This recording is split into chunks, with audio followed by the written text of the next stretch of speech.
Hey, if you haven't done it yet, look, let me just check actually. I'll get us started here on our group thread. Good morning. Boom. I sent the first comment. Look, we've got 50 plus people on the call, guys. Throw a comment on the thread. Say something that you're grateful for, you're excited for, or perhaps even write something down that you're going to do today. Throw it out there to the group and make the statement that you're going to accomplish this today. Hey, I am pumped to share with you a few of the thoughts that I've been having over the last few days. I'm just excited to be with you. So I hope you're all having a great morning. Thank you for participating. One of the affirmations that we say every morning are these words: I love to prospect because it feeds my business.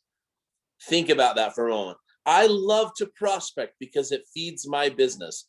If you have a pen and a paper, write those words down at the top of your paper right now. I love to prospect because it feeds my business. Why is that so important? Why does it matter? What is the idea behind this? Well, look, anything that is living, growing, building, whatever, it requires nutrients. It has to be fed, right? It can be a plant, it can be a human, it can be an animal, whatever it is, it requires the nutrients. And that's feeding something or allowing it to drink, right? And that's the same thing with our business. You have a business, gang. You are a business owner. You're the CEO and president of your own business. Think about how cool that is. And so the power is in you. All right. I love it to be able to go out and create and make something. Therefore, I love to prospect because it feeds my business. And this is the great thing about that, is that you have the opportunity each and every day to go out and create. I often ask, and you guys have all been asked this by me, to think back for a moment. You know, we've often heard stories. George tells a story a lot, and he shares this line: your current circumstances do not equal your future.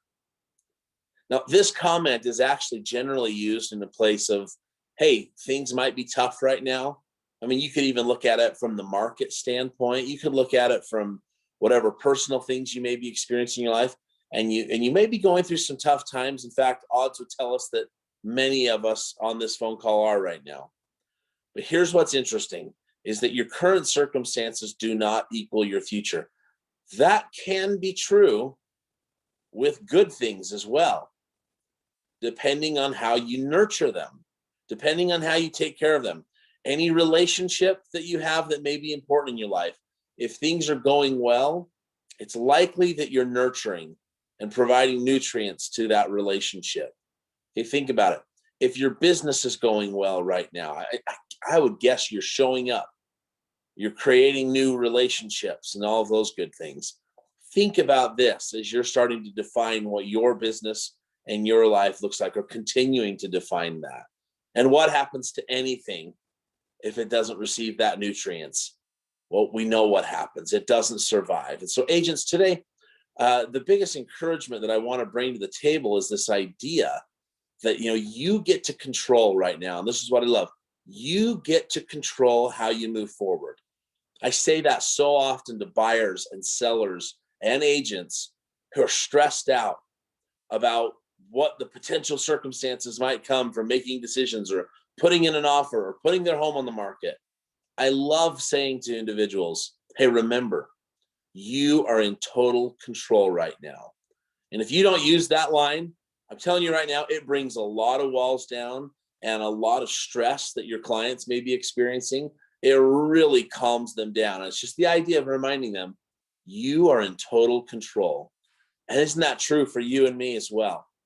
You're in total control right now of what you're doing, your next steps. Whether you call somebody, it's a choice, right? Whether you call somebody or knock some doors or you don't. And every action has a consequence, of course. But today, I just want to sit with you for a moment and really encourage you to get definitive about who you're going to be reaching out to. Prospecting isn't new. Sometimes we say that word and it kind of triggers things for people, doesn't it? It triggers an idea of what you do love about this business or what you don't love about this business. It triggers some stress sometimes about what you do or don't want to engage in. Look, the purpose of me talking about this morning is to be motivating.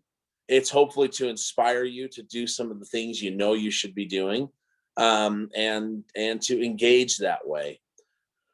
So think for a moment as you talk about this word and this idea of feeding your business. What is it that I love about prospecting? It's an interesting perspective, right? What do you love about prospecting? Doesn't matter if you're a real estate agent looking to create some new business, if you're a broker or manager looking to recruit some agents to the company. I mean, my goodness, guys, what industry does not prospect? Think about it. Are doctors prospecting for new business? Absolutely. Do dentists? Are attorneys? Are engineers? They're all prospecting for new business, aren't they? No question about it. Just think about that.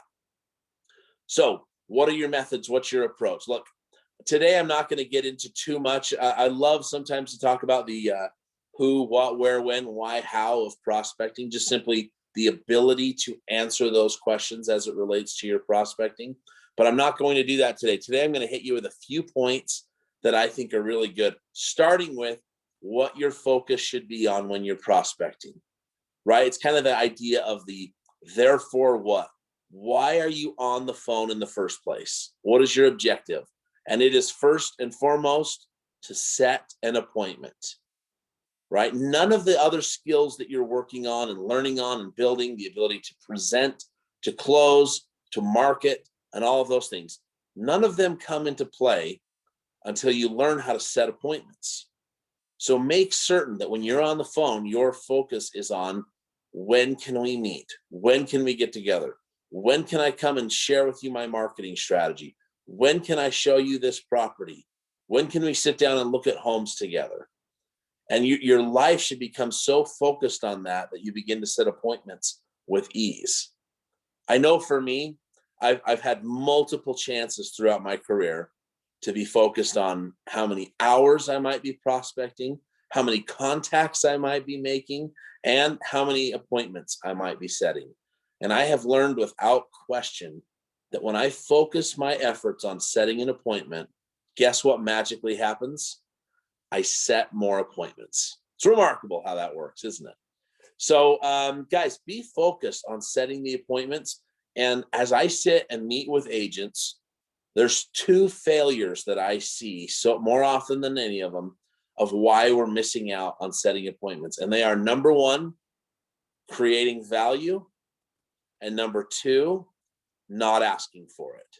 Would you believe that one of the biggest reasons we don't set appointments is because we don't ask for it? Well, it's true. And I think if you take a deep look at your phone calls, you'd probably see some of those patterns as well. But first and foremost, we need to create some value. So how do we create value on the phone? Let's make no mistake about it. And it's been proven over and over and over again. The number one way to create value on the telephone, from my experience, is to understand the buyer or seller's needs and wants. What is their motivation? Why are they moving? And then, of course, well, what's the dream? Figuring out what they're trying to accomplish and what that goal and dream is. If you're talking to a buyer on the phone, it's all about, what do you want to do? Where do you want to move? And not just where do you want to move? How many bedrooms do you want? How many bathrooms? Do you want a fully fenced yard? What about a garage? You're diving deep into this information because everything that you learn from that person is creating more and more value and connecting you to them at a higher level. So please, when you're talking to people, make certain that your number one objective and goal is to set an appointment. And really the way you arrive at that destination is by creating value, by understanding needs and wants. Same thing is true for a seller, understanding how much money do you want to get out of this? Where are you moving? Still some of that same element. What is the goal? What's the dream? How do we get you there? It's part of the script when you're going to do a reduced purchase price, an adjustment to the purchase price. Same thing. It's just making sure that you're actually asking those questions and talking about what is the end goal? Where are you heading? So guys, please, if you have some paper and pen and you're writing some notes, at the top it should say, I love to prospect because it feeds my business. And second should be, I set appointments, right? I set appointments. That's your focus. That is your objective. And I know when you focus on that, you're going to set them more. Item number 2 today is going to be, you need to have a script. What scripts are you using? Now, look, I don't care if this is a script that's given by a coaching company or from Everest or whatever. I'm not overly concerned about what the script is as much as I am concerned that you have it written down, that it's something you can take a look at and you can read it. And why do I want that? Because you need to familiarize yourself with it more. You need it to become a part of who you are, something that is so natural for you to say some of these words and phrases that they just roll off the tongue because you're so familiar with what you're supposed to say that it makes it easy. So look, again, we have all the scripts for you, okay? Everything you might need, we've got that and more. But if there's something else that you like to use better. Now, look, I have opinions for sure about what are the best phrases you should use. What are the best tactics? And there's tons of classes on that. We teach them all the time. Yes, we've got opinions on why you should say certain things at certain times and all of that stuff, pattern interruptions, and tonality and all of that stuff. We've got all of that figured out, and we're so happy to share it. We do all the time. But just think for a moment. If you've got something that you're comfortable and you like saying, it's more important that you've got that dialed in and you're working it. But just ensure that you're writing those scripts out, that you're chanting and repeating those scripts daily, that you're memorizing them, and that you're just totally immersing yourself in knowing what you're going to say.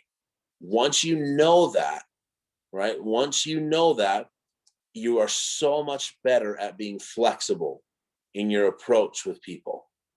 When you know the script, when you have a script dialed in, it allows you the flexibility when you're asked a question to answer the right question. It allows you the flexibility to be a little more human and not a robot when you're communicating with people.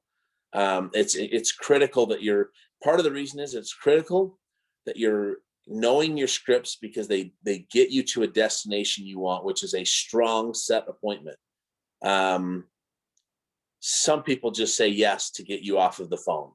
Anybody ever heard anyone say yes to you just to get you off the phone? I have, right? It happens. So when you use the script, you create value, you understand needs and wants, you have a much better chance of getting people engaged with you. All right, let's move on to the next one. It's going to be this great one of repeat and affirm, show empathy. If you have a pen and a paper, write those down. Repeat, affirm, show empathy. Agents, this is one of the biggest ones. When people are talking to you, you think about how critical it is. They need to be heard. Remember that idea of, the Maslow, the basic needs that you have. Acceptance is one of the basic human needs. And when you're communicating with somebody and they say, oh, I don't want to work with an agent, or, you know what, I want to move to Ventura County, or I want to move to Utah, or I don't want to pay any commissions, or I want to try to save as much money. They need you to repeat what they're saying so that they can hear you and know that you're hearing them and know that you're accepting what they're saying. So when you think of repeating and affirming, it might be something like, you know what, I don't want to use an agent right now. Oh, you don't want to use an agent? That's fantastic. Now, I know some of you are hearing me say that and you're going, has Jeremy lost his mind right now? I have not officially on record yet. Some of you might still be disagreeing, but guys, people want to hear you. And you know what, you might even show some empathy after and say, you know, if I were you, I wouldn't want to use a real estate agent either. And again, you might be like, what is he saying? Think about this for a moment. If you were them and you didn't see value in a real estate agent, you wouldn't want to use a real estate agent either. But what's wonderful is if you repeat, affirm, and empathize and follow up with a question that might start with something like, share with me, help me understand. Because ultimately, nine and a half out of 10 times, when someone says, I don't want to use an agent, what they're saying is, I want to save as much money as possible. Would you agree with that? Most of you are going to agree that that's 9.5. My experience has been there are a few people over the years that I've dealt with that are just literally like, nope, I hate agents. I'm done with agents, not using them ever again. And it's more of a mental choice for them rather than, like, most of the time though, 9.5 out of 10 times, they want to save as much money as possible. And so if someone tells you that, boy, and you're prospecting, what a great thing to repeat, affirm, empathize. Oh, you don't want to use an agent? If I were you, I'd want to save as much money as possible as well. Let me ask you this. What's most important to you about getting your home sold? Isn't that an interesting approach you can take with someone? And I'm telling you, people, when they hear you repeat and affirm and empathize with them, you increase your chances of getting them to communicate at a higher level with you 10 times. It's very important that they can feel that acceptance from you. Okay, just got a few notes here. Fourth, okay, just talked about it for just a moment there, but just making sure that when you're prospecting, you're asking questions. You're creating and building rapport. This is part of the motivation thing. Tell me a little bit more about what you're wanting to accomplish. Rapport is a funny one. Sometimes we think that we have to talk to them about the dogs and cats and golfing and boating and skiing and whatever else people enjoy in order to get them to build rapport. Just as a reminder to you, you have a limited amount of time with people, and keep in mind, one thing that builds rapport is this common thread that the two of you have, which is you want to sell their home and get them as much money as possible. And when you're communicating with them about that common thread, it definitely increases your relationship when you establish that with each other. Number 5, using sound bites and a close. Okay, what is a sound bite? It's this 30-second little commercial. It's a compelling story, but it's simple. Something like, hey, I think we're going to wait a little while to sell our home. Or we're interested in buying right now, but unfortunately, we just don't dare sell our house because there's nothing to buy. We don't want to remain homeless. Think about the concerns you might be hearing right now. What if you're able to say, oh yeah, my last 2 clients felt the exact same way, right? Think about this. Oh, I feel the same way too if I were you. In fact, I just had an experience with my last two clients, Joe and Jude. Here's what happened to them. And you share the brief soundbite and give that brief commercial about how you can help them. Or, you know what, that's so exciting. You remind me of a story. Here's something that just took place for me, whatever it might be. Think about that. And then, of course, the close, guys. The close is enormous. Now, there's a great phrase out there that I love, which is that a close happens to be a natural or normal ending to a great presentation. If you ever had that type of a presentation where it just went really well, and suddenly you were working together and you stopped talking about if we're working together to when we're working together. I know you've all had that experience in dealing with a listing. So it's the same idea. That's a natural ending to the close. The same thing with setting appointments is the same thing with closing. One of the biggest reasons we miss out on that is simply because we don't ask for the close. So agents, push yourself as you're preparing to go to an appointment. Push yourself as you're preparing to take a phone call to ask for the appointment. That is the close. To ask for their business, to ask for their signature on a piece of paper. And some of you might be saying, well, I can't ask for it. They just told me that they're going to wait until tomorrow to make a decision. Agents, show them how you will work on their behalf about getting a contract signed. Show them how you'll work on their behalf in negotiating and showing strength in negotiating. It doesn't mean you have to be unlikably pushy to someone, but find that balance and find those words and take advantage of the scripts that are available to you to make you feel confident in asking for that signature, to help you feel confident in asking for that close. But what I know with certainty is that you, as you engage in those tactics, as you engage in those approaches, you're going to see a lot of success. We talk about it all the time, the idea of manipulation versus persuasion and all that good stuff.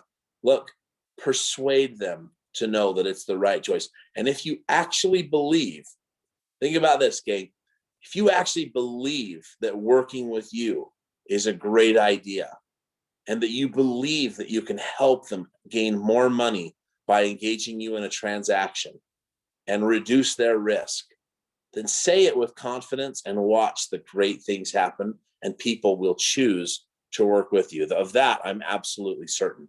So agents, I love to prospect because it feeds my business. It is now somewhere in the range of 8:30 in Utah, 7:30 in California. You've got a whole day ahead of you. I'm going to chant some affirmations here momentarily. Can I invite you to throw on the chat how many appointments you will set today? Make a decision right now. And some of you might already have your day busy and full of activities. Some of you might be not sure when you can make that happen, but here's what I promise you. If you can commit to taking some time to reach out to people and you say you're going to set one appointment, watch the good stuff happen. I mean, it's certain to happen for you. I know it is. So please put on the thread how many appointments you're going to set today. And my goodness, I'm going to give you my cell phone number. I would love a text message from you that says you set your appointment. So my cell phone number is 801-859-6134. Again, 801-859-6134. Text me if you set the appointment. And otherwise, guys, it's great to be with you. Thanks for participating today. Let's jump in and do some closing affirmations.